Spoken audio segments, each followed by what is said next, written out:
Welcome to Financial Tech Talks. This is the only space where we're securing the perimeter and securing the bag. I'm your host, T, and I've spent all day pulling Cat 6 wire yesterday, mounting 4K cameras. I'm telling you, this is what I do. Tony, he's our guest as well. He does the same thing. I know he's shaking off ceiling tile dust off his shoulders. And not only we're two black African American technicians, but we're in that living sweet spot where electronic security meets economic security. So we're here to talk numbers, So let's go ahead and get in the bag. So Tony, what's going on, man? How you doing? What's going on? Hey Hustle, man, what's I'm doing great, man. But it's funny. You echoed exactly what I was doing yesterday, shaking ceiling tile dust off me from mountain fire alarm stuff. So we got going on? big project. So it's like, man, hey, we definitely in the same world. Yeah, yeah. We know how to wire the facility and keep the bad guys out, for the most part. You know what I'm saying? But we're here to open up doors for people's financial futures. So Right. we're gonna get right into it though. We got some dimes over here, 21 to kind of educate our audience on. It's a Saturday. I know it's cold out here in Virginia. I don't know what's going on. How the weather over there in Alabama, hustle. What's going on with you over there?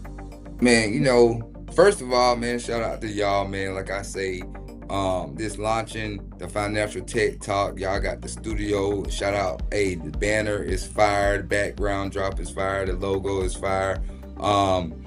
And I'm proud to be part of this show with two intelligent guys breaking down financial, anything from governments to housing markets, man. So I appreciate that. But hey, the weather's pretty nice, man. I actually went outside today, man, with a short sleeve on. It warmed up a little bit. We've been Wow. dealing with we've been dealing with snow for about 2 weeks, which is crazy and rare for down here in South Alabama, right here by the Florida state line. But right now the weather's turning around. It's getting warmer. It's in the 60s right now. So it's pretty good right now, guys.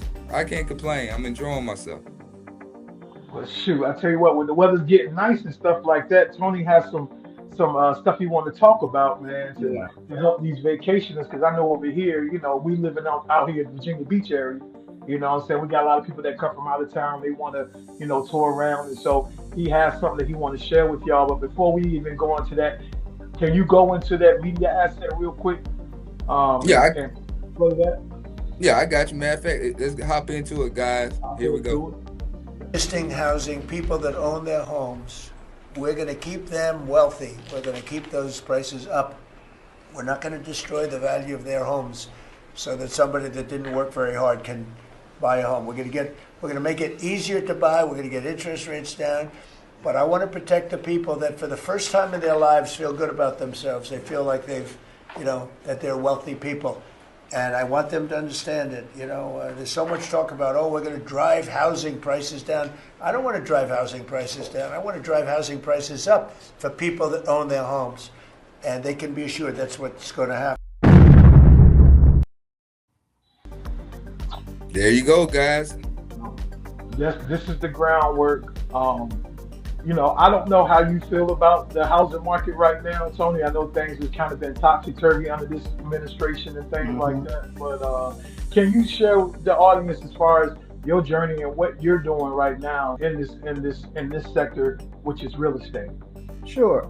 So first thing is though I don't agree with a lot of things that Trump says, I do agree with that that media asset you just showed. I do agree that housing prices need to stay steady and they need to go up because for homeowners like myself and a lot of other people, a lot of our wealth is in ownership of those homes. Equity that we build from making your mortgage payments and owning more and more of the house, that is money that you can use for other things. And if the value of your home drops, then that means that if you can't, it's hard. You can't really borrow against money that that you don't have as far as equity. So I do agree with that part, and there is other ways in which new homeowners can purchase homes. So and one of those things is lowering interest rates. So right now, I know it's in, depending on where you are, but it's around 6.5 to 6.7, 6.8% right now. And with a conventional loan, that is a heavy burden on a person who's buying their first home. However, there are many uh, uh, housing. Not, I wouldn't call them vouchers, but there's opportunities to buy for first-time homeowners to purchase homes where they can use a lot of government assistance. Like they have Fannie Mae, Freddie Mac. They have a couple of other programs in which first-time home buyers can buy homes, and they can, with very low down payments. And that's the biggest part of it is a lot of people can't buy homes because they can't come up with that initial down payment. And it could be a heavy financial burden to raise $20,000-$30,000 if you're not you're barely making enough just to pay your day-to-day bill. So I do feel like we do need to come up with something that can help, and there are programs out there like I said before. So but one thing I wanted to get into Hey, before we sure. hop in, before you about to get into, because you said something interesting. You said you Yeah. kind of agree with them, but then you kind of don't. Right. Um, I'm on both sides with that because Hmm. I feel like yes, I want homeowners to be able to, get the money, or the value of their house and stuff, and I think that's very important to homeowners. I totally agree, but Right. this is where I don't agree because you will have homeowners that have these houses that want to sell these houses, right? And they Hmm. want to raise the price. They might ask for 213,000 for the house. But Hmm. bro, like you didn't put no work into this house. Like this Right. house is not worth 213,000. Like Right. where's the remodeling? And like what are you adding? You know what I'm saying? Right. So you setting a price, you set this price that you want to sell your house for, but is your house really worth it? You get what I'm saying for that price? Because I Right. didn't ran into that problem. You want 213,000 for this house, but like you have not done no work in it. It's this stuff seems like it still got stuff from the 1980s in it. The Right. tiles is old. You get where I'm coming from? I But you do. asking for this price? Like no. So my question for you would be on that end, right? So you buy houses, you got your Airbnbs or whatever the case might be, Hmm. but do you go if I have a house inspector, a home inspector come in there and inspect the houses, or I'm getting VA loans, which if you get the VA loan, sometimes VA is not going to sign off if it's not Absolutely not. You're up to right. par. You get what I'm saying? 100%. So 100%. so I feel like don't you think it should be a cap, or it should be some kind of regulation and rule to where these homeowners that are selling these houses and setting these prices where they can be like Trump said, I don't want to lower it, I want to higher it. But bro, this house ain't worth that for a person that's trying to buy their first single on family home or stuff like that. What do you think that we can do to stop that? Because I'm seeing that go on right now because we in the process of trying to buy a house. Right. Well, so let me just interject something real quick. So one thing I will explain to you is that there is a thing called supply and demand. Mhm. So when you have a low supply of houses and uh, a lot of people who want to purchase, then that dictates what homeowners are willing to do to the house to sell it. Okay, so if like let's just say right now in your area they built 20% more homes than people were willing to buy, the prices would go down. No matter if the prices would drastically drop because if people want to move those homes, they know that they have to bring the price down. But when you got way more people who want to buy versus people who want to sell, then the people who are selling is kind of like what they call it, like a bear market. It's more people like, well, I'll give you an example myself. If I wanted to sell one of my properties and I needed that money but the economy was bad, then I would lower the price just to move it. But if I know there's 10 people trying to buy that same condo, then I'm going to sell it as high a price as I can. And that's kind of like where you're at right now. You're in a position where it's probably not a lot of supply out there, and so the homeowners are not willing to spend, $20,000 or $15,000 to do the upgrades that you might say, I'm not buying this house with, dated, kitchen cabinets or dated bathrooms or whatever. It's kind of like what the market dictates, and it's different in different regions. So you might be in a region where, you might, be in an area where it's not a lot of supply, but other areas there may be a lot of supply because, the economy in your region dictates a lot of the housing values. Okay. So, all right. So I'm going to talk about my region then, since you broke it down like that. You know what I'm saying? I know we talking about condos, we talking about everything else, but okay. So let's talk about my region, right? Now, I live in a decent region. Everybody love, I ain't gonna say everybody loves Dothan, but lots of people come to Dothan. The price of everything is low, so it's kind of like retirement. People from the north come down, right? But is it certain areas to where, like, okay, you got the areas in this region broken down to different sectors, different neighborhoods, communities. Who the high end rolls at because they in these communities, in these sectors. You get what I'm saying? Then you got the middle class over here, and then people trying to move up to the middle class and to the subdivisions, right? But like my thing is, these prices that's set for these neighborhoods, these houses sit for so long because people don't want to move into these neighborhoods because certain, it might be certain. I'm not saying it's crime, but it is what it is. You know how where the world is right now. You know what I'm saying? I'm not going to just go deep into that, but I would say, like, though, at the same time, you asking for 213. And you haven't done nothing, and you want me to buy it for 213, then I have to put 50, 60,000. I might as well just get my own house built. I might as well buy some land. You get what I'm saying? I agree. Because I'm here to listen, but what I see and what I've been going through and looking at these houses, I just feel like, it needs to be some rule and regulation, bro. Like, and it need to be a cap on. I'm not saying put a cap on how much you can sell your house for, but if you haven't done nothing to this house and you just setting a ridiculous price, that's crazy. I just got a text message for this house that I've been wanting for so long, growing up, looking at. I said, I want the house. I just got a text message. Hey, we want 162,000, and these people went in there and remodeled that house and the top and bottom and gutter and did the right thing. So if I can catch it for 162,000 right now, I need to go ahead and do it. Compared to where you trying to sell me a house for 213 when you ain't done nothing, that's ridiculous. I definitely understand, but I'm gonna tell you something that you probably, I don't know, especially if you haven't been in the housing market a lot. I haven't. Sometimes you can buy a brand new house. That's what I was about to say. Crap. Okay. Yeah. They build them. And I've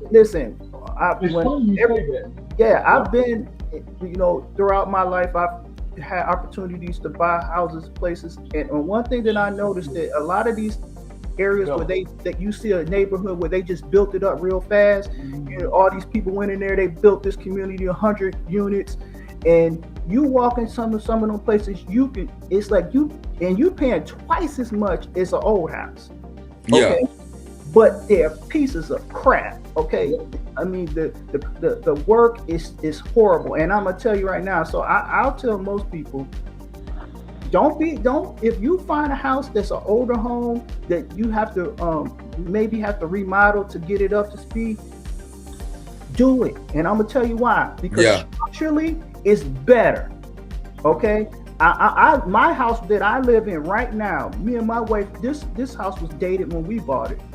And we remodeled this whole house, and it was still way less than if we would have bought a newer house that was built with cheaper materials, that was built with less care. Because back in the day when they built homes, it was with care. It was a real craft into building homes. The masonries, the people who laid the brick, the people who built the framed the homes, they really cared about building these homes, quality wise. So I wouldn't be so, and I understand what you're talking about. You're talking about basically homes that are not worth the price in your mind, but don't be so. Think about it. if you can find a house that's affordable and you willing to put some sweat equity in to it, meaning that you're willing to take that from, you know, a place that's maybe not so nice and make it nice, do it. Because right now housing prices are not, even if they drop some, they're not going to drop, so they're not dramatically. Dramatically, thank you. They're not going to drop dramatically because we're just not in that stage in our economy. Now we're going to get there, but it ain't right now. And I'm gonna tell you, I don't know if y'all have 401ks or not, but my 401k has shot up because the stock market is booming. Even though people are struggling, people can't buy homes, but the stock market is booming. So I'm gonna tell you, don't if you find a nice place that you might have to put a little work into, don't fret about it. Think about it, because I redid all the floors in my house. I gutted my own kitchen because we went to a place. Have you ever been to one of those home shows where they have like all these vendors that you know that they try to sell you? You know, we can put a new kitchen in your house or whatever. The first time we went to one, they wanted $60,000 to redo my kitchen. I did it myself. And if you seen my kitchen, you would be like, wow. I know. I think, yeah. My side feel. You seen my kitchen. I did my kitchen myself. Yeah. Because this is the thing about housing. There are certain trades, there's certain things that you definitely should have a professional do. But it's certain things, we all are men. We all been out here working our butts off most of our life. We can go and lay a floor. And we did it at my father's house. Yeah, we could gut a kitchen and put new cabinets in.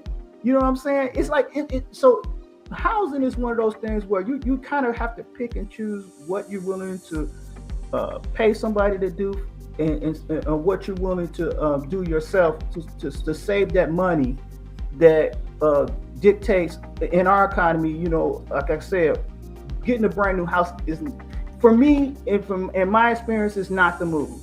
Unless you're the person that built it from the ground up and you watching, you going in there and inspecting and making sure that stuff is right and you know what you're looking at. You know what I mean? Yeah.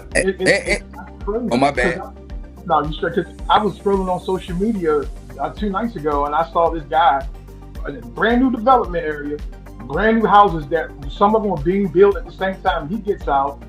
He goes around and he's looking at the wood and he's like, yo, this is like particle board. He said, all they're going to do is just wrap siding around it, whatever type of siding, and they're going to sell it for $200,000 and some $1,000. And these people don't even know what they're getting themselves into long term because they're just so excited to purchase a home.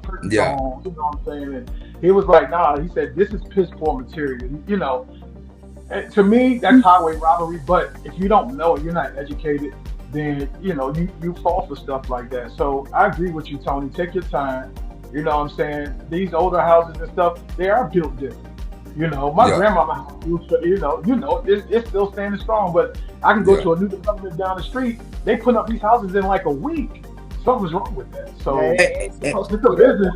And let me pick it back off of both of y'all real quick before we move on. You know what I'm saying? Because this is very interesting. And I'm glad we're having this show today and that y'all let me be a part of it. Tony, back to what you were saying. I'm going to come back to you, Tavia, the point you just made too as well. But to you, Tony, first. Now, I totally agree with these older houses. If you can get them at a good price and you can go in there and you can go in there and gut it, remodel it, and make it better, I mean, that's good for you to own that house. I'm totally with you. You know what I'm saying? I don't deny that. I'm looking at certain houses and properties. I'm more into land. You get what I'm saying? If I can purchase some land, then that's what I want to do. If it's a lot here or a lot there, I got ownership. I just pay the property taxes. Absolutely. You know what I'm saying? So, I love it. Yeah, so I'm with that. I'm with you on that, right?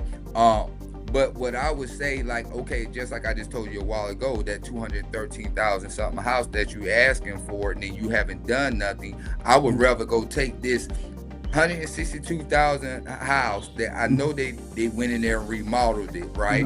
They went in there and remodeled it. The brick outside is nice. The yards outside is nice. I didn't cut this yard. I've been wanting this house for a minute. If I got the opportunity to buy it, I would buy that house at 162 with a single family home, 3 bedroom, 2 baths, add on. I got an extra bay room or something like that. I would add on, because now that's all right. Me paying $213,000 plus, I might have to pay that down payment compared to I'm paying $162,000. I can have some extra money to put into the $162,000 compared to where I have to put more money into that $213,000 that you did. No, I agree with you. You get what I'm saying? No, absolutely. Hey, listen, I'm gonna tell you right now. If you can find those gems out there, you got to jump on them. You know what I mean? So us talking about purchasing homes and what it takes to purchase a home, that is a big consideration. Price versus what you're getting out of it. I mean, I would never deny that that's not a tremendous consideration. But I will say this: no matter what home you purchase, it is a financial responsibility that a lot of people don't understand. There's a lot that goes behind it. I mean, it's great because nobody can tell you what to do to it. Right. However, there's a lot of responsibility as far as maintenance and stuff like that. So I would, encourage anybody who's in the housing market to think about those things as well. So, and I'm glad you responded that way. And Tavy, back to what you saying, and you and Tony was talking about, I totally agree, man. I had a dude that just cut his yard, right? And he told me, I like the house, but I think I want to get something new. I think when they built that development, like you say, it didn't take about a week or two, about a month at that to build this.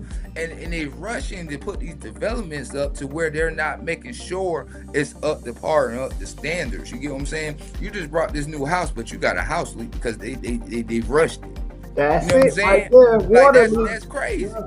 Yeah. So I'm with you. I mean, it'll pass inspection. Don't get me wrong, but the inspectors don't care about this. It's all about money, right? That's right. You save and hate to say it, with these tariffs that Trump has issued on these other countries and stuff like that.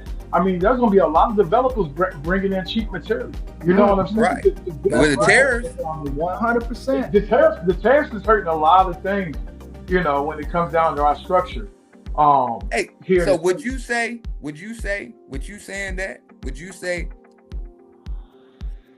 buy an older home compared to buying a newer home? You say Tony. You recommend it? As Myra said, I ain't gonna hold you. I would buy an older home if I could. I would. As long as it's like you said, Myra, as long as it has the land that you want, if you want to expand, you can expand, because that's something you can do over time. You know what I mean? Build so you can get like you said, you get a 3 bedroom, 2 bath, and it's got a nice, acre, 2 acres. However, I don't know because I don't know the housing market in Alabama, but if you make it get a couple of acres, and you can build your dream home behind your original home at some point in your life. You know what I mean? It's like, So let me ask you, and I know we got to move on and we can talk all day. You know what I'm saying? This is a discussion that we can have all day because I'm actually going through it, and there's so many questions and gems that I know y'all can give me. You know what I mean? So let me ask you, like, is there a certain, like, how do they go off these prices that they set? Is it like based off the square feet and the minute and everything you getting? Like, I'll tell you. You know what I'm saying? It's called, they have a term called comps. Okay. So it's called comps, like competition, but it's just called comps. And what it is that they price homes based on homes around it and what they sold for. So like, let's just say you said you find a 3 bedroom house, that's about, let's say, 1,500 square feet, 1,200 square feet, 2,000 square feet. You find a house in a neighborhood of that size, right? What happens is that when they put a value on their house, they determine that price based on all the properties around it. Okay, so what they'll do is they'll look at the house that you want to buy, and they'll say, okay, So let's just say they want $250,000 for the house that you want. Your real estate agent is going to go. They're going to pull up what's called comps for all the homes that sold in the last like 90 days. Usually it's 6 months to 90 days. They're going to look at all the homes around their house and look at those prices, and then they're going to say to you, based on the amenities that you have in your house, either you paying too much or you not paying, or you getting a good deal. That's how it's based. It's not like a random number that when people come up with home prices, it's not random. There is a calculation that's done, because it's just like you don't want to pay $300,000 in a $100,000 neighborhood, because that means if you try to sell the house, you'll never be able to sell it. Now, is it like an overall census? Is what you're saying? Yeah, they know. Your real estate agent knows that when you buy a home, whether you paying market value or you overpaying or underpaying, and they're not gonna stop you, because they're gonna get their commission no matter what. But if they're your friends, like the real estate agents that I deal with, we bought a lot of properties from them, with them, so they tell us the truth, and they'll go the extra mile to make sure that we understand what we're getting ourselves into, whether it's good or bad. So it's important. And when we get later and we talk about the 10 things, that's something that I'm going to emphasize. But But you know what's so crazy? I gotta stop. After this, I ain't asking no more questions till we get to the top 10 things. Okay. But you know, with you saying that, and Tavy, you saying it's a censor, and Tony, you breaking it down, like you're not going to sell a house for 200 something thousand in 100 something thousand neighborhood, right? And with you saying that, it's confusing me with the purchase I'm trying to do, because where that 213,000 house is at, and where we're located at, and that house is right up the street from my parents' house, I'm thinking in my head, like, okay, this is by the medical center. This is by the medical school. And you selling this house over here for 162, and that's a steal compared to that neighborhood to where it's the 213. Like, no, bro. Like, But you know what you should do, and I'm gonna tell you, and I will recommend this. You have to actually find out, because they have you ever heard of Zillow before? Zillow. Okay. Yeah. So a lot of websites in Redfin, Zillow, and there's a couple other ones where you can actually look and see what the house sold for in the past. And that's what we've been doing. And what the property value is currently, or what they recommend the value of that house should be, because these big companies, that's all they do is they know what the market is in your region, and because they have all the data, right? Okay. So what I'm saying is sometimes if somebody's offering you a home for $162,000 that's been remodeled, it may be because they bought it for $10,000. Yeah. So they making, you see what I'm saying? After they pay commission, they making $120,000, $140,000. So it all depends on what they paid for it. Because because I'm gonna tell you, man, it's all math, bro. It's all math. Okay. But you know what? I'd rather, if you pay $10,000 and I can get it for 162, I know it's messed up, but I'd rather pay the 162. Yeah, because you would never know. 213 that you haven't done nothing with it. You get what I'm saying? Yeah. Just like home builders, they not, when they sell you a brand new house for $400,000, they didn't pay $400,000. No, they might have paid $200,000, and they're gonna make a $200,000 profit depending on the market. Yeah, you know what I'm saying. I mean, I'm not. That's not the exact numbers. I'm just giving you an idea that there's margins to be made. There's money to be made in building homes if you get your materials at the right price. You know what I'm saying. You get the labor at the right price. There's money to be made. So you can't. But what I was saying to you earlier about comps, that is how the standard works. That is how a real estate market works when it comes to understanding the value of a home. So if you find something that is like literally what you're looking for, and you got the money, you got to jump on it, because opportunities flee. You know what I'm saying? You That's why I want the 162. Oh, small, yeah. If you can do it, I want the 162, Tony. Gotta do it. I want the 162. Make it happen. That's what I say. Okay, I got no But, more questions, bro. but look, before we jump into the top 10 things that you need to do before purchasing a home, I want you to give the audience why you stepped into the real estate game. All right, Like this what was your first moment, and kind of take us back to how you transitioned from being a I'm gonna homeowner tell to you. being an Airbnb host. Yeah, so I'm gonna try to make it as quickly as possible. So what happened was is I'm gonna start with the one. Me and my wife, when we got married, we bought a house, and we lived there for 11 years. Okay, it was brand new, and we got it. We got it on I call it a discount because we bought it through the VA, and the original seller, he built it from the ground up. He wanted 300,000 for it, right? But when the VA got a hold of it, and not mind you, this is a brand new house. They said, "Oh no, you cannot. If you want the Porters to buy that house, you got to lower the price because they weren't having it because of the comps. The neighborhood that it was in didn't dictate 300,000. So we ended up getting that house for like 252,000, right? And 11 years later, when we sold it for 312,000. You know what? I'm about to tell you, crime going around, they breaking their houses, bro. It's called equity. It's called paying that mortgage payment, value of that house going up. When it's time to sell, all the houses around you values have gone up, and they match it up, and we got it for that price. And what we did, we paid our real estate agent. We got a house. We rented a house because we was originally gonna move to Florida, but we changed our mind. But in the process of that, my wife, y'all gonna move to dirt roads and nothing but deal.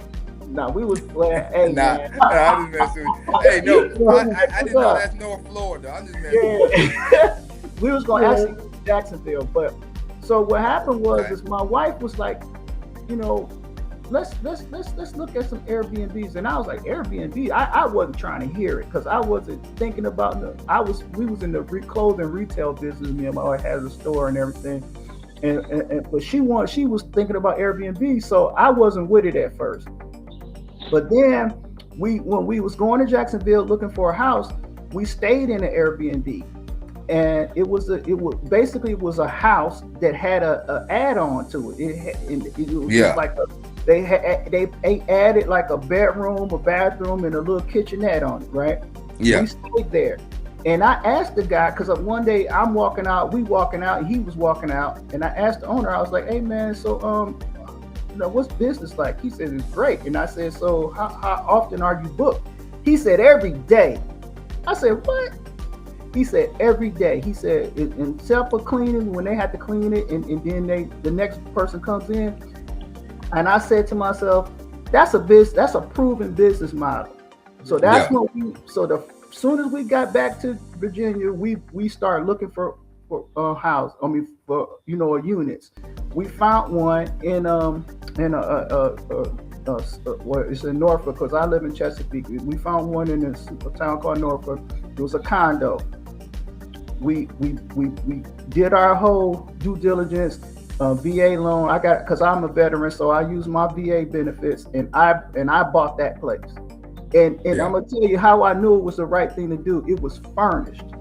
The guy who had it, he lived in Israel, and he sold it basically at market value. He didn't even make no real money off of it. He just wanted it gone. He wanted it gone, and he sold it to us, and it was fully furnished, dog.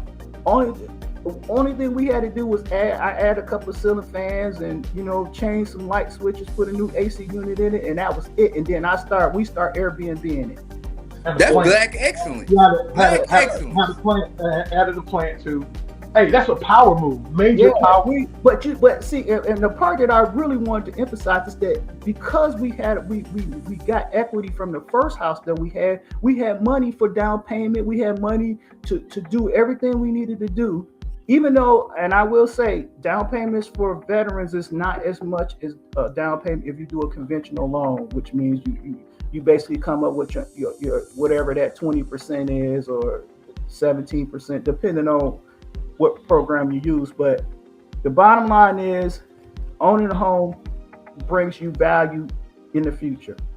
Hey, So, and what I know we about to go in these top 10 things. uh-huh. Once we go into these top 10 things, after I don't know if it's included with it, but Mhm. can you break down that VA loans in these top I, 10 I, I, can, I things? You can, know what I'm saying? So people that would know that yeah, are veterans and stuff. I definitely can add to that. So, James, what do you want to go into the 10 things right now, or Well, since we already, if it doesn't slow down the flow of the show, I think this is going great. Since okay, we already have the banner up, we can go ahead and we can start from the top, start from the okay, number one. And so there we go. okay? So, since we've been talking about home ownership, we've been talking about purchasing homes and everything like that. I wanted to break down the 10 essential things that you need to know when you purchasing a home, because these, if you know these things, this is like your guide to getting to where you need to be as far as getting your home. And I want to say something real quick, because before I go there, home ownership does not mean you own that house. It means you're paying a bank to live in that house until it's paid off. Okay. Right.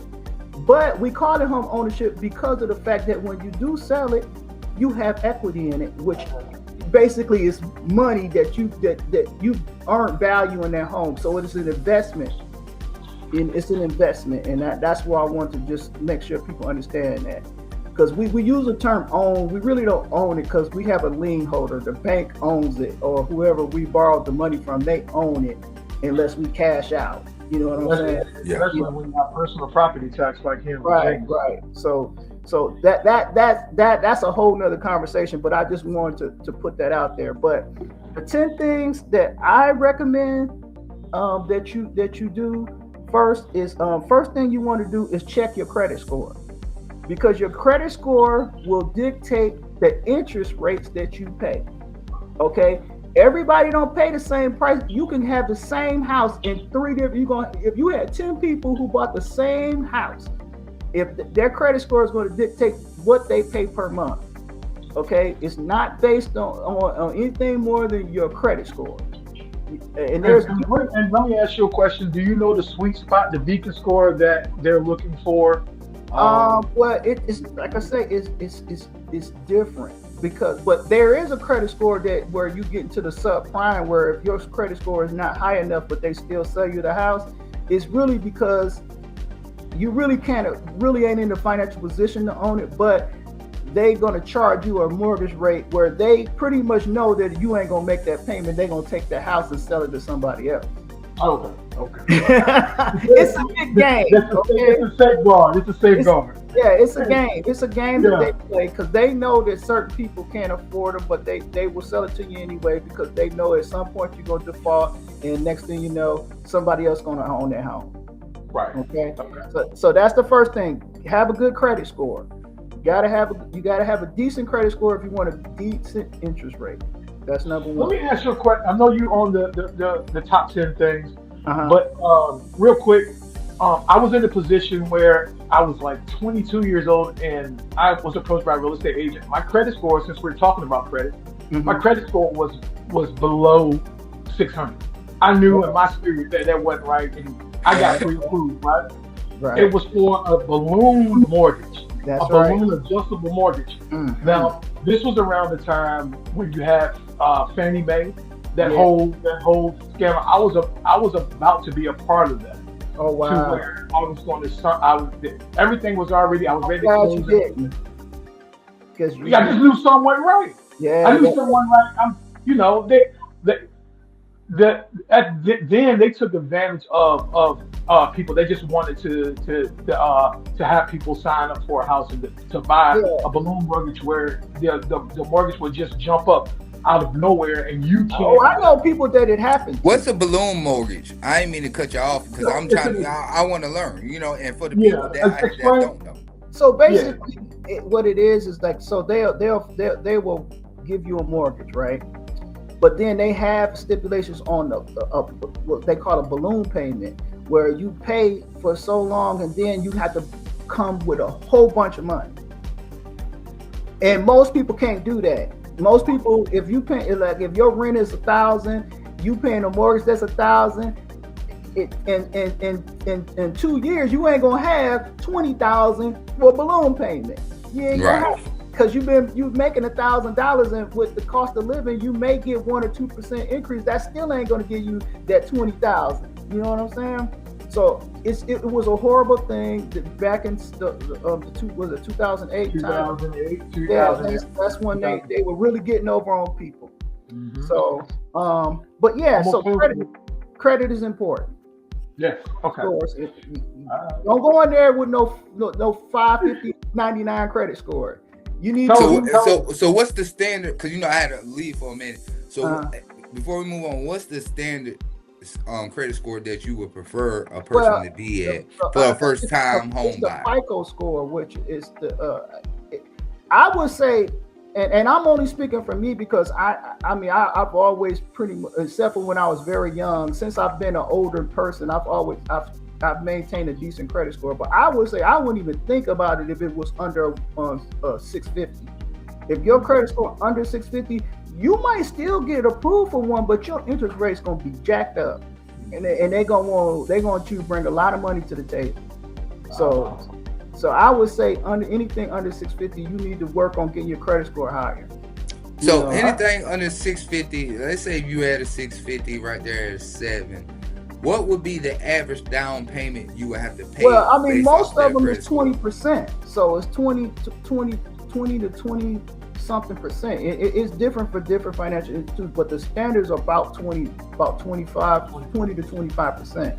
So that means if you do the math, if it's 100, let's do it real quick, because I just want to show you what that would be on a $162,000 house. I'm gonna pull my calculator. While you're doing the math, guys, if y'all please like this video. Hey, don't forget to subscribe to Financial Tech Talk. Hey, listen, this is what we do here on Hustle Society Trap with Myron. Go to his channel and subscribe to Hustle Society Trap podcast as well. But yeah, so Tony, you got the number? Yep. So if you wanted to finance a house under conventional loan, the down payment at 20% is $32,400. That's a conventional loan. So and that's what it is. That's why it's hard for people to buy homes, is because those at $162,000, you got to bring $32,000 to the table. Yeah. Now, and see, if you're bringing that $32,000 to the table, so okay, you're getting the finance, or whatever the case with the loans. So basically, okay, you're paying that loan and that mortgage. Absolutely. So how much would that loan be that you paying on that house and your mortgage be? So what's the outcome of you paying the mortgage and that loan? Well, so Myron, basically how it works is when you get approved for a bank loan, they're gonna want you to bring a down payment to the table. If you don't, like I say, if you're not but you are you a veteran, right? Yeah, that's what I'm saying. So you wouldn't have to bring $32,000 to the table, because you can do a VA loan, which is only, I think it's like 3. Well, the last time I did one, it was like I had to bring 5%. Well, it was like the last one we did. Well, the last one we did conventional, but before that, we had to bring like $7,000 to the table. Yeah. And that was $7,000 on a $150,000 condo. So it was $150,000. So you might have to bring a little bit more, but it's still under $10,000. Yeah. You have to bring to the table. But this is for veterans now. Yeah. If you got separated from the military and you still get VA, don't mean, I don't know, but that doesn't mean you might be eligible for this shit. Because if you got a DD-214. If you've been, you know what a DD-214 is. Yeah. I'm just trying to break it down for people, but I'm with you. Go ahead. If you got a DD-214, which is a form that you get when you get out of the military, when you separate, as long as you got that, you can get VA benefits, and that's a part of it. It's the guaranteed loan through the VA. Oh, regardless, wherever your thing is, you don't have to be active. Wherever you separated. So this is new to me. So let's break it down. So for the people, wherever you separated, if it's dishonorable, this is what you tell me. Now I don't know about dishonorable, because dishonorable. That's why I'm trying to break it down. Yeah, honorable. Now I got AWOL and I can get VA. Yeah. Let's start there. You probably need to have an honorable discharge to get the VA benefits. And don't quote me on that because I have not looked it up. But me and my wife, we both read. Well, she just retired, and I retired not retired. I got out long time ago. I only did 5 years, and I still got my VA benefits. So my point is that I'm assuming that you probably have to be honorably discharged, but don't quote me on that. You got to do your own research on that part. Now, for the people, and because we talking about credit, we talking about VA, where we stand at, we're good on our VA. You get what I'm saying? But for the people that might separate it and there might not be that serious consequences behind it, I want to know, are they still available for certain VA benefits as far as loans for houses? You know what I'm saying? It could have been something simple, but it might not been like a higher disgrace discharge. You feel me? Yeah. I know they have honorable. Other than honorable, they have different types of discharges from the military. So I mean, again, I don't know what if you got other than honorable, or I mean, if you got less than honorable, I don't know how VA works on that. I'm sure there might be, they may have arrangements and they may not. I don't know. But like I said, do your own research on that. Yeah, we're gonna have to do a show about this. I'm gonna have to come back on y'all's show, and we're gonna have to break this down, because if we going through there and people looking at that, I think that would be a great show there to where we can break down stuff and show people or teach people how to go get these VA benefits, because lots of people might not know how to go about it. You feel where I'm coming from? Yeah. I will. Yeah, I'm sorry, but I will tell you this: if you use your VA benefits, your real estate agent and the bank, they know all the steps. They walk you through it. You don't really. Only thing you have to do is provide financial information like work and your DD-214 proof that you served and all that kind of stuff. But so you don't really have to. That part is kind of like the bank. They want their money, so they already know the processes that you have to go through to actually to get your VA guarantee loan. So So we're going on to 2. So we're gonna go on to 2. So number 2 is set realistic budget and determine how much you want to spend. So you got how much you can afford. So I would say a good gauge is to look at what you paying in rent right now. If you comfortably paying like this, we're gonna use a easy number like $1,000 a month. If you paying $1,000 a month and you paying utilities and you comfortably can do that, then I would say you might need to find a home that's in that range mortgage wise. And they're out there. Everything is about research. You got to do your own research to get the best deals. You can't depend on other people to do it. You got to do it. You got to get out here, look at the market, talk to people. You know what I'm saying? If you know people who are in the real estate game, use the tools that we have online, but figure out what you can afford, and you got to figure out the total amount, not just the mortgage. You got to figure out utilities that you got to pay. You got to figure out maintenance. Maintenance is a part of the budget. People forget about that part. They think about it like renting an apartment. It ain't the same, because if something breaks in that, once you got a mortgage, you got to pay for that. Responsible. You know what I'm saying? So you got to say to yourself, can I afford if the sink got clogged, or if a pipe bust? Can I afford to pay for that out of my pocket if it goes bad? That's a part of home ownership. It ain't just living there paying, your mortgage every month. It's more to it. Okay? But it's a great benefit. I'm just going to tell you, it's a great benefit. All right. Number 3, get pre-approved. So what that means is that when you want to buy a home, the banks will allow you to fill out an application, and you put all your information in there, and they'll tell you how much they approve you for. So if and that's where your credit score comes in as well, is that if you go in there and you get fill out your application for pre-approval. They'll say, based on these the information you gave us, we can give you this much for a loan, for a mortgage. It could be, 100,000, 200,000, 500,000. Depend. It just depends on your credit, and it depends on your ability to pay. Because one of the things about dealing with banks, they want to know your financial life.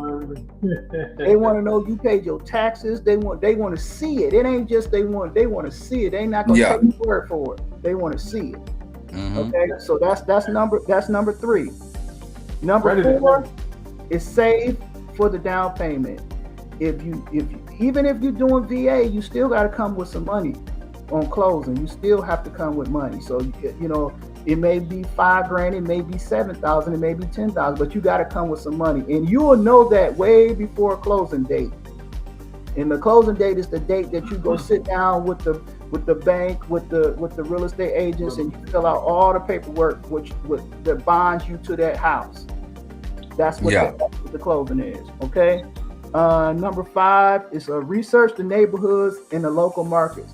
That's when we was talking about comps earlier. You want to make sure that if you're paying a mortgage, that it's somewhere that you see yourself living for 5 to 10 years or longer. Yeah.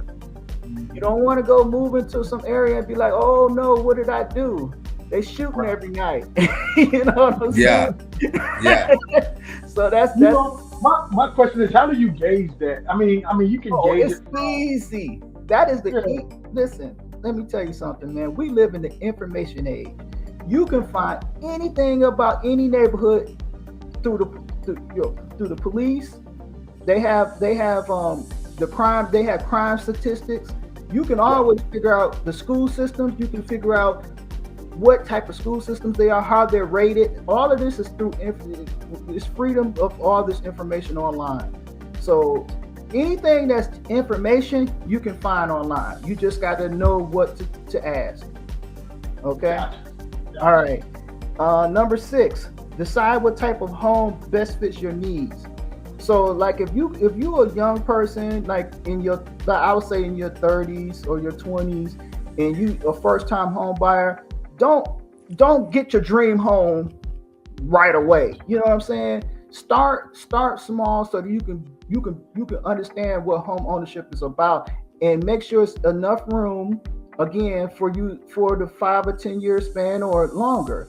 But just make sure that it's something that once you buy it, you don't have buyer's remorse. You don't go, oh my God, why did I buy this? It's not don't have a big enough backyard. It can't fit my truck and my trailer. It can't, whatever you got going on. You want to make sure that you buy something that fits your existing needs. Okay. Right. Number 7, hire a knowledgeable real estate agent. And I'll tell anybody, don't just pick the first real estate agent. Ask questions. Ask them about how accessible they are. Because a lot of purchasing a home is research. You got to go out here and look at places. You know what I'm saying? And you got to have a real estate agent that understands that they don't get paid until you buy that house. But they have to be willing to get out their butts and go that you say that you're interested in a timely manner. You know what I'm saying? Because you got real estate agents that will, they want you to sign, a contract, and then they drag their feet when you say you found a house that you want to look at, because they can get access to any home that's on, available for purchase. They have the ability to get access to keys to get into those homes. So you want to make sure you find one. And I would say do it through recommendation. If you know somebody who already just bought a home or has bought homes in the past, and they have a real estate agent they can recommend that was reliable, that gave them the information they needed, that's where you need to go with if you find someone like that. All right. Number 8 is attend open houses and schedule private showings, and that goes along with the real estate agent. You want to Myron, if you use Zillow, you go on there, you find, let's say you type in, and I love the searches on Zillow, because you can type in, hey, I'm looking for, and you can do it by region. That's why I love it too. You can actually put in whatever town you live in, 3-bedroom, 1-car garage, 2-car garage, whatever you want, and it'll pull up all the homes that fit that criteria that you search for, or we call it queries in the technical world. You can figure out what you want through that. Got you. All right, and then number 8 is Number 9. Oh no, I'm sorry. Number 9 is compare mortgage rates and loan options.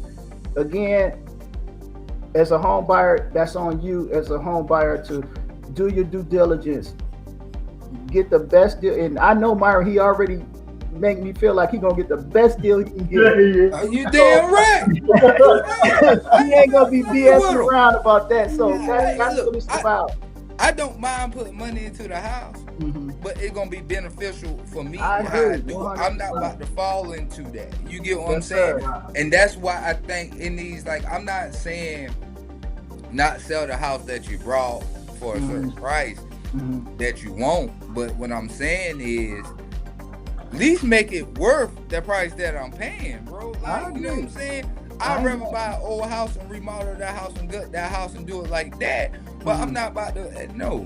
Not at no over exorbitant price. I got you. Right. I got you. All right. And the last thing I recommend is plan for ongoing home ownership and cost of maintenance. So, and I spoke about that earlier. Just make sure that whatever you buy, you don't want to buy something that's too big for you. Meaning, because like I say, the bigger they are, the more they cost to repair, like AC units, heating and cooling. Unless you like me and you don't mind pulling out the YouTube and figuring it out, because I fixed 2 of my AC units because they broke in 2 different units. I was like, because a lot of times the things that break are things that you can repair yourself. It might be something simple. Right, and it might be a condenser, it might be a motor, like stuff. I'm a technician. If I can't replace a motor, something wrong. Something wrong. Yeah, it's an electric motor. I can't replace a motor. I ain't about to play with it. It's an electric motor. It's got 3 wires on it. You know what I'm saying? I don't play with wires and electricity. I understand. I'm just saying. I'm saying for us who I'm with you. Well, I mean, primarily we dealing low voltage, but I mean a little high voltage. And like I said, if you're scared, don't do it. If you can't look at the YouTube video and say I can make this happen, or you can't call a friend that can come over there and help you, don't do it, because I'm not trying to recommend nobody get shot. Okay? Especially if you don't understand the power of electricity, don't do it. But I will say, for most Americans, if you just do your due diligence, which means make sure you have a sufficient down payment, make sure you understand that your credit score is important, make sure that you are patient, because it may take, like if you just, let's say you decide today, I'm going to buy a house. You might look at the market and say, well, right now is just not a good time, but you saved the money. So when it is a good time, you've got the money, you don't have to come up with the down payment. And that's just the way it works in America. You know what I'm saying? Other places is different, but here you got to come most of the time with some money on the table. You know, so listen, y'all, that's awesome, man. A lot of nuggets, a lot of information Tony just put out there, y'all. For y'all that are interested in owning a home or running an Airbnb business.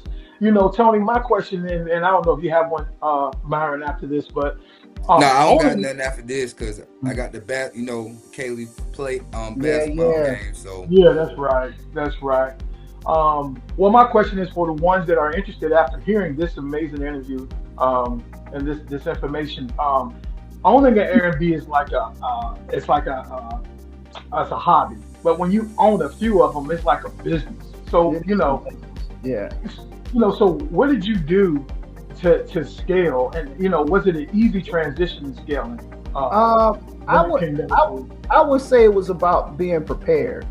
So like me and my wife, we one thing, and I'm gonna tell you, anybody who has a girlfriend or a wife that's long situation, have meetings. Talk about what you want to do in your life, what you want to build. Because me and my wife, we have meetings, and one of our meetings is like, what do we want to do to own something? So we figured out through conversation, okay, she's a veteran, I'm a veteran. So we could use our benefits. I used my benefits to buy one property. She used her benefits to buy another property. And then we use our combined money that we had to income to do the conventional loan to get the next property. So it's about whatever your situation is, just planning it out and just working that plan. That's it. Anybody can do it if you work the plan and you understand the rules to the way it works to buy a home. Anybody can do it. I hear people who paying so much money to live in an apartment when they could actually be paying a mortgage, building equity, because equity matters in the future. It's a long game. It's not a short game, people. It's a long game. You gotta pay into the system, build a value in your home, because you may want to just borrow against it to start a business. You may want to borrow against it to go on an expensive trip. You may want to borrow against it to send your kids to college. You may want to sell. You may want to sell so that you can get that bag, so you can buy your own properties. Yeah. So basically, what Tony's saying. In the hustle, I know this is a financial tech talk show, you know what I'm saying? So but it is a hustle, baby. But so for the people that watching me on my side with the Hustle Society Trap podcast that's following financial tech talk, that doesn't mean to go get somebody to invest in Jordans and scat packs, you know what I'm saying? Hey, I know I'm tripping right now, but hey, get somebody that's gonna balance you out, and I think that's a balance you and your wife have, Tony. Having those team and partnership and family meetings mean a lot, and I think we strayed away from that because now you don't have that balance, or you don't have that structure that y'all trying to build together. You know what I'm saying? That's just like my old lady's telling me, yo, we need to come down with a budget sheet. You know what I'm saying? Where is our graph at where we trying to maneuver and grow together? If y'all not trying to do that, y'all gonna you wasting time in my eyes. This is me on my side. You wasting time in my eyes, and I think it's right now. If you're 30 or you're 20, prepare, man, and you drop some jewels today, Tony. I'm not even gonna hold you, my bro. Yes, sir. Shout out to you, man. Experience is everything, people, and that's all. And that's all I'm saying is just. But we all can do it, and that's what I came from nothing. I mean, if you knew my story, and I'm sure I talked to James the other day, and I was like, okay, he understands. We when you ain't got nothing, you can build something. That's the best thing about not having nothing is you can build something. Absolutely. You know, so that's what I'll say. Just work the plan, people. Work the plan. Listen, guys, hopefully y'all found value into this. This is amazing. I appreciate all the information that you done share with the audience, Tony. And may God continue to bless you and your successful business. And hopefully you guys can get a lot out of this episode. Before we head on out, man, y'all got anything you want to say? Okay. Go ahead. Yeah, man. I really want to sit back and say, man, this started 3 years ago with Hustle Society Trap Podcast, man. This started in a room. We went to a building.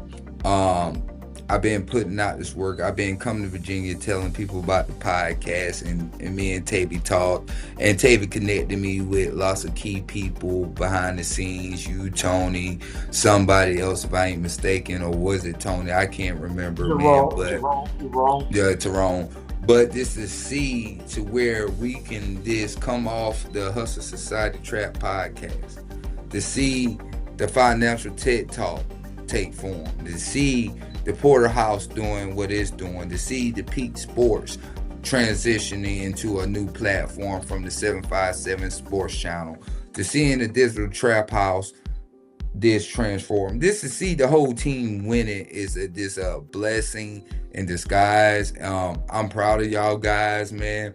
Keep it up. You get what I'm saying? And this for the people that's listening and watching this show and been following this platform for some time, man. Hey, follow these guys, man. They gonna be putting out this work, man. They in the studio. You get what I'm saying? They being creative with it. They gonna break it down. I mean, it's just not financial tech talk all the time. I mean, you got sports. I mean, we a jack of all trades over here.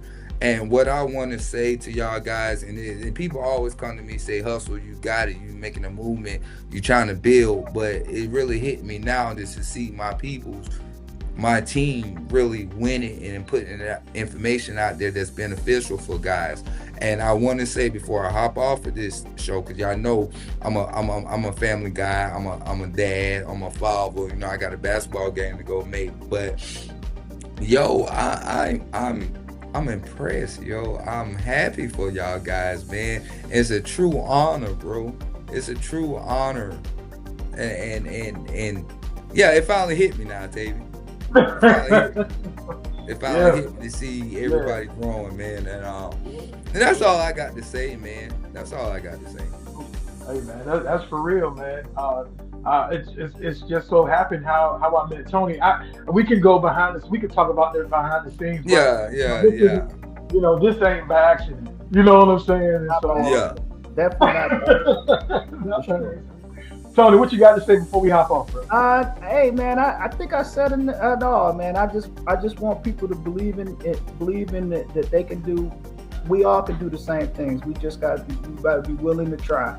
And if I say anything to anybody, just be willing to try and understand that there's a system out here that you have to follow in order to get the things you want. It don't matter if you're original or you follow somebody else's blueprint. There is a system, so just follow that system. That's it. And I want to say, man, shout out to everybody that's joining this podcast. We got another show tonight that we're about to do. I got Honey Mommy coming in from Philly, man. She's a 16-year-old artist. She raps, she sings, she does ballerina. She's a jack of all trades, man. And I just want y'all guys to tune into that show. I know her people and her following is going to tune in to it tonight too, man. Tony, I don't stop, bro. I see. That hustle's for real. I got 3 platforms that doing shows tonight, man, that I'm trying to stay consistent with and put out there for everybody, man. But yeah, we got some stuff going on. So hey, man, find me on Instagram, YouTube, Facebook, Spotify, and stuff like that. But I'm telling y'all guys tonight, I just got the information. Tune in tonight at 9, Tavy. I don't know if you're gonna be available. We're gonna chop it up after all this and stuff like that. Yeah. But we got another show tonight. I think people are gonna be interested in that show. So make sure y'all stay tuned in for that show. Make sure y'all stay tuned for this show to drop. And then we got Digital Trap Houses coming too as well. Tony, I need you to start doing some filmmaking of your reconstruction of these Airbnbs and showing them, you know what I'm saying? Walk with me through my Airbnb. His handiwork is fire. His handiwork is fire, man. Yeah. Tony ain't no slouch, man. So he's the jack of all trades. He's the jack of all trades for sure. You know what I'm saying? So, but guys, I'm gonna let y'all handle it, but I'm gonna stay on, for a little bit. But I do gotta go, guys, for these basketball games. I got 2 to make today. But yeah, that's all my shout outs, man. That's what's up. Like, comment, subscribe to the Financial Tech Talks. It's been a blessing, y'all. And we'll check y'all later. All right, peace. Peace.